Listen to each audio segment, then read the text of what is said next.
So welcome guys again, and this is a video of introduction to parasitology. Now study of microorganism, okay, small organism is called as microbiology. In the microbiology we have a certain term such as fungus, then study of fungus is called mycology, then bacteria, study of bacteria called bacteriology, then virus, study of viruses called as virology. Then we have our main topics, parasites. Study of parasite is called parasitology. Then we have a medical parasitology. So there is a difference between the simple parasitology and medical parasitology. In the medical parasitology, we study only those parasites who infect and produce disease to human being. Very important. And about each parasite that cause infection to human being, we learn about certain thing about that, such as morphology there, life cycle there, pathogenesis of parasite or symptom they cause to us, then laboratory diagnosis, treatment, how they transmit from one person to another person, then prevention of the disease. Now each parasite has two names, one genus name, another is species name, such as Antuba histolytica or Ascaris lumbricoides. So our genus name, that is first one, Entamoeba. So you can see first letter E is in capital letter, okay, and this is here written initial capital letter, okay, for the generic name, and species name with small letter, and you can see the species histolytica name is small letter. Now we have a host parasite relationship, and in this we have a three common thing such as symbiosis, in which both the partner get benefit from each other, okay, neither of the partner is getting harm. Another is a commensalism, so in which parasite get benefit but without causing injury to the host cell, okay. And important thing in this, we have a Entamoeba coli, okay, which is a parasite that remain in our intestine but do not cause any infection, and they can survive within our intestine. Another, we have a parasitism, and this is very important because in the medical parasitology we are studying this type of parasite, okay, an association in which parasite benefit and host suffer from injury. Very important. Now what is parasite? So it is an organism that depend upon another organism, okay, and this another organism is called as host. In most of cases this host are we human being, okay, and why they depend upon another organism? For their survival. Now this parasite divided into two types, one is microparasite, another is macroparasite. So the microparasite is a small in nature and unicellular, made up of only single cell like protozoa, such as in case of Antuba histolytica. I already post the video of Antuba histolytica. You can see there is a only single cell, okay. In case of Giardia laminae we have a trophocyte like a racket shape. In case of macrocyte, they are large in nature, okay, such as Ascaris lumbricoid. We can see even 15 centimeter, 30 centimeter, okay, because due to multicellular, we human being are also multicellular. So in the macroparasite we have a helminthes, okay. Now this helminthes divided into three types: nematode, castode and trematode. In case of nematode, we have a cylindrical body, as you see, like our finger, which is cylindrical nature. Another important thing is nematode having a male another and female another, okay. We have a male nematode and female nematode, and unsegmented, as you see in case of castode we have a line in between the cell, okay, but in case of nematode we can't see this segmentation. Basically segmentation meaning dividing of body. In case of nematode we have examples such as Ascaris lumbricoides, then we have a whipworm, hookworm. This is come under in nematodes. In case of castode, we having a tape like structure, okay, like we open our cello tape, okay, so they are flat in nature. Another important thing for castode is bisexual, so male and female organ, or we can say sexual organ, having in a single parasite, and the castode is a segmented. You can see the segment in the parasite. Another, we have a trematode, so they are leaf-like structure. You can see bisexual except cystosomes. So bisexual mean containing both female and male sexual organ within a single parasite, okay, but except from cystosome. Cystosomes are male cystosomes different and female cystosomes are different, and they are also unsegmented.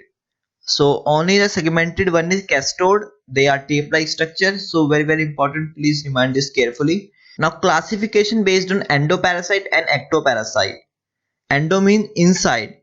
So a parasite which live inside the body of host is called as endoparasite.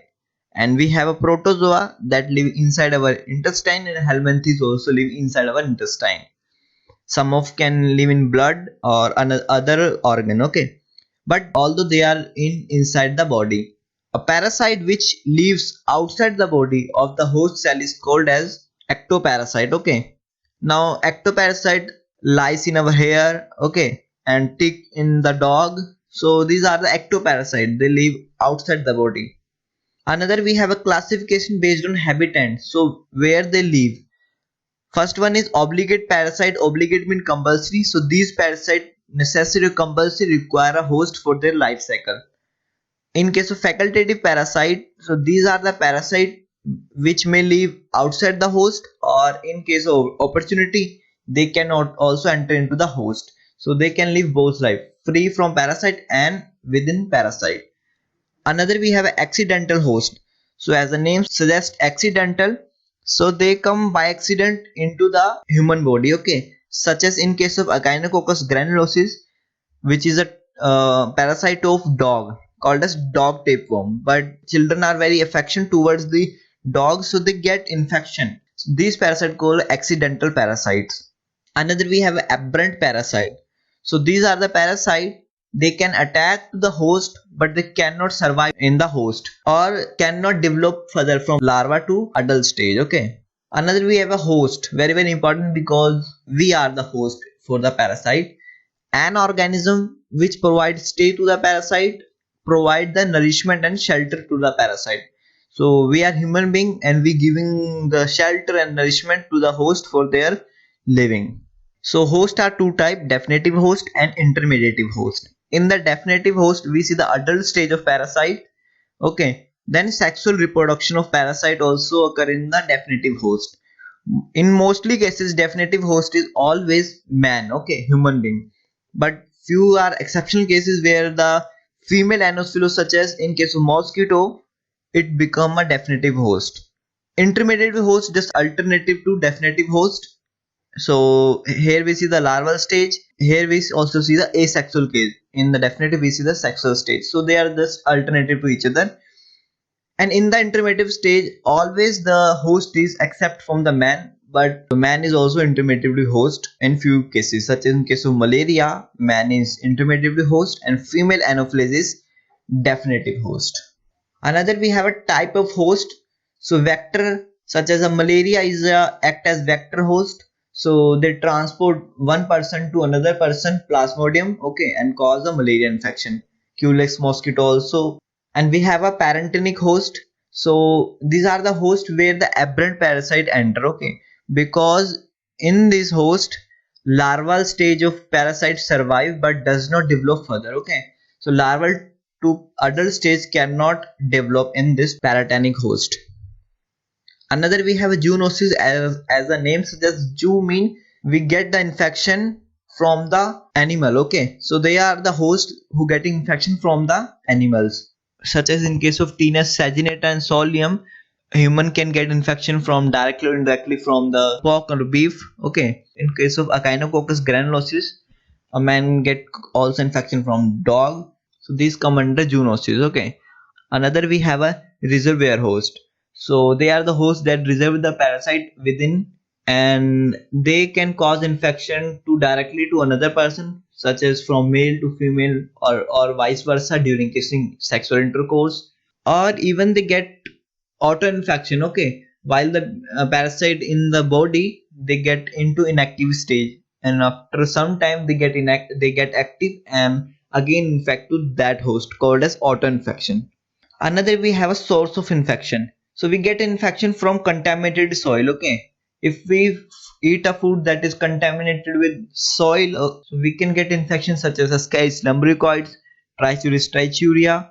So if we eat contaminated water that is contaminated with maybe fecal of an infected person, so we can get Entomba histolytica, Giardia lamblia, which cause diarrhea to us, okay. Now by taking a raw or undercooked beef of pork meat, So we can get Taenia solium and Taenia saginata. Insect vector, okay. So these are the vectors that cause malaria from mosquito, and sandfly cause kala jar to us. And some of the infection we can take also from pet animals such as dog and cat, toxoplasma and echinococcus I already told you. Now mode of infection. Now how we get the infection, okay. So we get the infection fecal oral route. Very very important thing, because most of the parasite we get into our body by this fecal oral route, okay.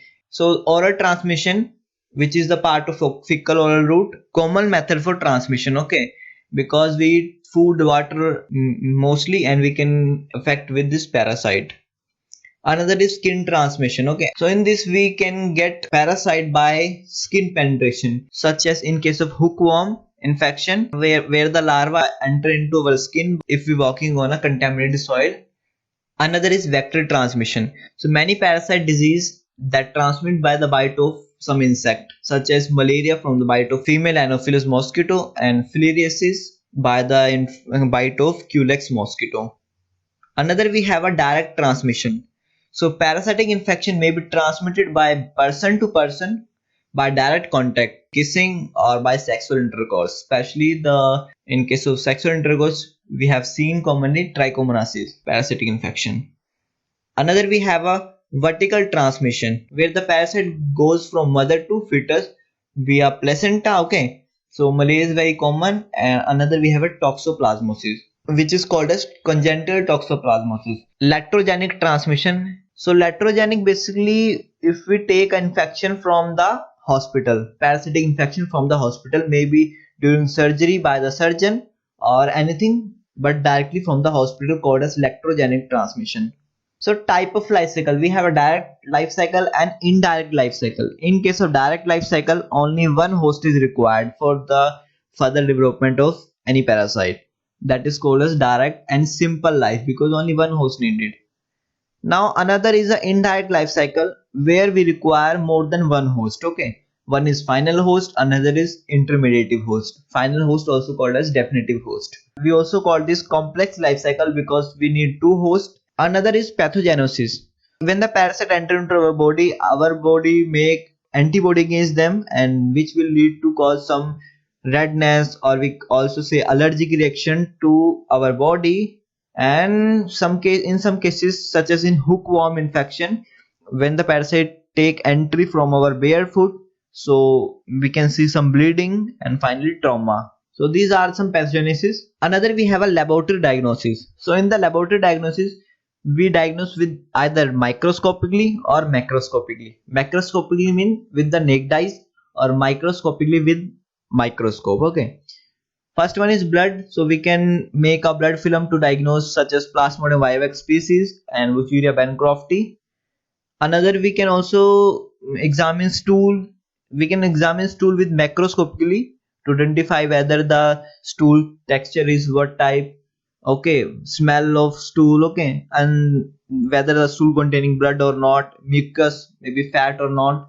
So these are some clue that help to diagnose a parasite. We can also directly see the Ascaris lumbricoid adult worm, okay, which may be 15 centimeter, 30 centimeter. So we can also examine Ascaris lumbricoids in the stool. While in microscopically, we can make a smear of our stool, and we can see the cyst of Entomia histolytica and Giardia lamblia. Also we can see the freshly passed stool trophozoite stage also. We can also see the egg of Ascaris lumbricoid under the microscope. Another, we have an immunodiagnostic method. So immunodiagnostic method include antigen antibody detection, okay. Whether we have to identify antigen, just such as in case of Plasmodium, we can identify the antigen with the help of antibody, and the antigen is histidine rich protein 2, okay. Plasmodium lactate dehydrogenase also we can identify as antigen with the help of antibody, and vice versa. We can also identify antibody, because when parasite enter into the human body make antibody against them, so we have to identify that antibody with the help of non-antigen, and this is come under immunodiagnostic method. Another, we have an intradermal skin test. So in case of Cossoni reaction, we can use this intradermal skin test to identify Another, we have a culture method. We can also culture our parasite inside labs, such as in case of acanthamoeba. In some cases we also inoculate our parasite inside the animal to identify whether the parasite is present or not, such as in case of toxoplasma. We can also use some radiological technique, x-ray, ultrasonography, ct scan. This come under radiography. So basically they are seen in case of when the Entamoeba histolytica cause some extra intestinal illness, in case of they enter into the liver, brain. So we use this x-ray, ultrasonography, etc. to identify our parasite. Okay. Also we have some higher technique such as molecular diagnosis, PCR, DNA probe, which help to identify our bacteria, but they're very costly. Now we have a treatment. So in case of treatment, we can use antiparasitic drugs, albendazole, mebendazole, thiabendazole, then quinine, chloroquine, and we can also do surgery in case of cystic echinococcus hydatid disease, because cyst may present into our liver and we have to remove this type of cyst with the help of surgery. Finally is prevention. So one thing in case of prevention is we have to make hygienic condition. Okay, because most of the parasite transfer from the fecal route, so we have to make hygienic condition. Wash always hand before taking food. Do not take raw food. Okay, always cook them. And we can use RO water or boiled water according to requirement. So these are the things come under prevention. So I hope you understand very well. So if you watch the video very carefully, so tell me which of the helminthes contains segments in their body. And thank you.